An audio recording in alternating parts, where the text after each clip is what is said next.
Hello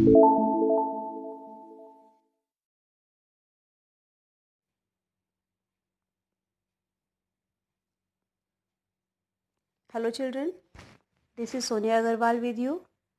आज मैं आपको आपकी class 10th English NCERT chapter 6 means the 100 dresses part 2 explain कर रही हूँ। Children, while the class was circling the room, the monitor from the principal's office brought Miss Mason a note. Means जब class या बच्चे class में घूम रहे थे तभी मॉनिटर प्रिंसिपल्स ऑफिस से आती है और मिस मैसन को एक नोट देती है। Miss Mason read it several times and studied it thoughtfully for a while. Miss Mason उस लेटर को कई बार पढ़ती है और बहुत विचार करती है उस लेटर पर।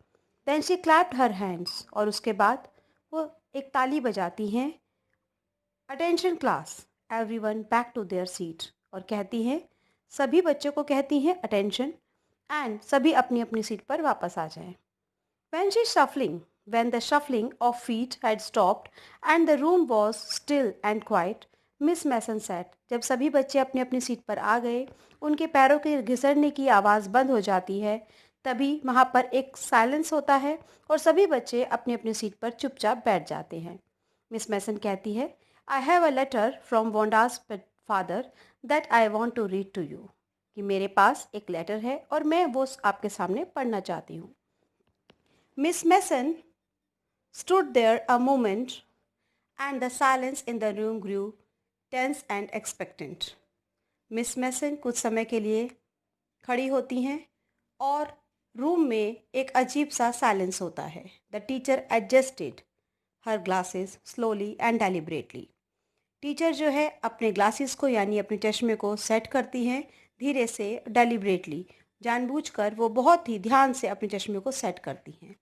हर manner indicated that what was coming. This letter from Wanda's father was a matter of great importance. बच्चे समझ जाते हैं कि इस लेटर में कुछ इम्पॉर्टेंट लिखा हुआ है जो मिस मैसन इतना सीरियसली बिहेव कर रही हैं। Everybody listened closely as Miss Mason read the brief note. सभी बच्चे बहुत ही ध्यान से सुनते हैं। Dear teacher, my Wanda will not come to your school anymore. Dear teacher, प्रिय अध्यापिका, अब मेरी वोंडा यानी जैक की बेटी, Jack means the name of Wonda's father, अब मेरी बेटी आपके स्कूल में नहीं आएगी। जैक ऑल्सो और जैक यानी Wonda Jake, Jake means Wonda का ब्रदर भी अब नहीं आएगा। Now we move away to big city, no more holler pack. अब हम एक बड़ी शहर में जा रहे हैं जहाँ पर कोई भी पोलैक के नाम से वोंडा को नहीं बुलाएगा। पोलैक एक मछली का नेम है। No more ask why funny name, अभी उससे कोई नहीं पूछेगा कि उसका नेम फ़नी क्यों है, because plenty of funny names in the big city, क्योंकि अब वहाँ पर बहुत सारे फ़नी नेम्स हैं। Yours truly Jan Petronski, Jan जो है वोंडा के फादर का नेम है। A deep silence met the reading of this letter, इस लेटर को सुनने के बाद एक बहुत ही गहरी साइलेंस जो है क्लास में छा गई। Miss Mason took off her glasses, blew on them and wipe them on her soft white handkerchief.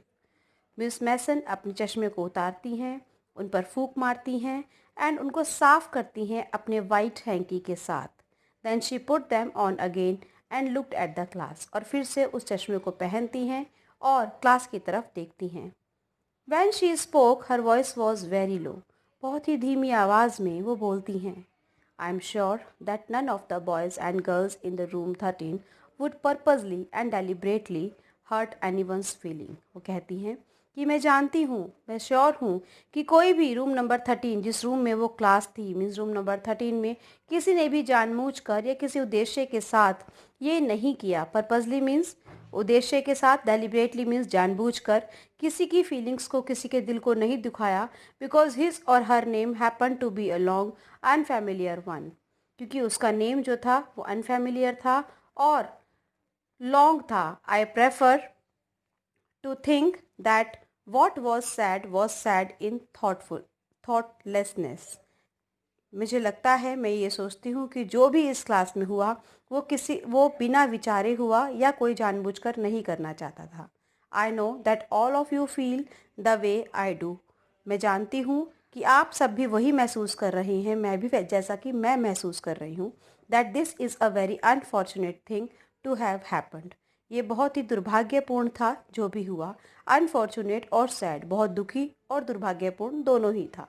And I want you to all think about it, और मैं चाहती हूँ कि आप सब इस बारे में सोचें। The first period was a study period. अब फर्स्ट पीरियड जो था वो पढ़ाई का पीरियड था। Maddie tried to prepare her lesson. Maddie बहुत कोशिश करती है अपनी पढ़ाई करने की, but she could not put her mind on her work. लेकिन वो पढ़ नहीं पाती क्योंकि वह अंदर से बहुत ही दुखी है। She had very sick feelings in the bottom of her stomach. उसके पेट में कुछ अजीब सी फीलिंग है, वो अपने आप को बीमार की तरह अनईजीनेस फील कर रही है। True, she had not enjoyed listening to Peggy. ये बात सही है कि उसने पैगी को कभी भी वोंडा का मजाक उड़ाते हुए एंजॉय नहीं किया, उसे कभी भी उस मजाक में मज़ा नहीं आया। when Wanda used to ask how many dresses she had in her closet, जब वोंडा उससे पूछती थी कि उसके क्लोजेट में कितनी ड्रेसेस हैं, but she had said nothing। हाँ, वो कहती है कि मैंने कभी उसका साथ नहीं दिया, कभी मजाक नहीं उड़ाया, लेकिन मैंने कभी कहा भी कुछ नहीं। She had stood by silently. वो हमेशा चुपचाप खड़ी रही। And that was just as bad as what Peggy had done. और वो भी उतना ही बुरा था जितना कि पैगी ने वोंडा के साथ किया। And it was worse. Worse means बहुत बुरा। She was a coward. वो भी एक बुजदिल थी। वो भी जब उसका साथ दे रही थी, मीन्स अगर वो चुपचाप खड़ी थी तो वो भी उसके साथ देने के ही बराबर था। At least Peggy had not considered their being mean, but she Maddie. At least Peggy ने कभी ये नहीं सोचा कि वो मीन है, वो जो कर रहे हैं वो गलत है। ये बहुत ही जिसको मीन मीन्स कमीनापन जिसे कहते हैं, कि वो वही था जो वो कर रहे थे। But Maddie had thought they were doing wrong. लेकिन मैडी को लगता है कि जो भी उन्होंने किया वो गलत कर रहे थे। She could put herself in Wonda's shoes. अब वो अपने आप को वोंडा की जगह रख कर देखती है। गुडनेस, अच्छाई थी। Wasn't there anything she could do. क्या उसमें कुछ भी भलाई करने का काम, क्या वो कुछ भी भला करने के योग्य नहीं थी? मैडी आज ऐसा सोचती है। If only she could tell Wanda she had not meant to hurt her feelings. क्या क्या वो वोंडा को बता सकती हैं कि वो उसकी फीलिंग्स को हर्ट नहीं करना चाहती थी? She turn around and stole a glance at Peggy. वो मुड़ जाती है और पैगी से अपनी नज़रें चुराते हुए मुड़ जाती है। But Peggy did not look up. लेकिन पैगी ऊपर उठकर नहीं देखती। She seemed to be studying hard. Peggy अपनी स्टडी करती है, बहुत ही हार्डली, बहुत मेहनत से स्टडी कर रही है। वेल, वेदर पैगी फेल्ट बैडली और नॉट। वो सोचती है, आज मैडी सोचती है कि चाहे पैगी को बुरा लग रहा हो या नहीं, Maddie had to do something. But Maddie को कुछ ना कुछ करना ही है, यानी मैडी कुछ करेगी। She had to find Wonda Petronski. आज मुझे वोंडा पेट्रोन्स्की को ढूंढना है।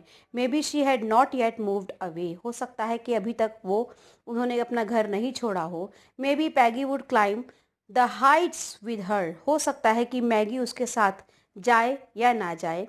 And they would tell Wanda she had won the contest. लेकिन वो आज बताएंगे कि वोंडा कॉन्टेस्ट जीत गई है। That they had thought she was smart and the 100 dresses were beautiful. और आज वो उसको बताएंगे कि she is a smart girl and the 100 dresses were really very beautiful. Friends, this is the first part of the second part video, and here are the question answers. What did Mr. Petronsky's letter say? Petronsky's letter say that they are going to move in a big city where no one will make fun of her. Next question. Is Miss Mason angry with the class? No, she was not angry. Rather than she was unhappy and upset, and she said that we need to think about and we should not make fun of anyone on the basis of their appearances. Third question is, how does Maddie feel after listening to the note from Wanda's father? Maddie feel really very upset, and she wanted to meet Wanda and wanted to tell her that it was not willingly they did.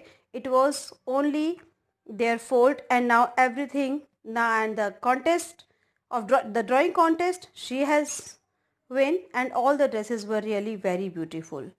Next question, what does Maddie want to do? Maddie want to meet Wanda Petronsky and wanted to go at her residence at Boggins Height and wanted to apologize for her mistake. Friends, this is the end of my first part for this chapter, and soon I'll meet you with my next part.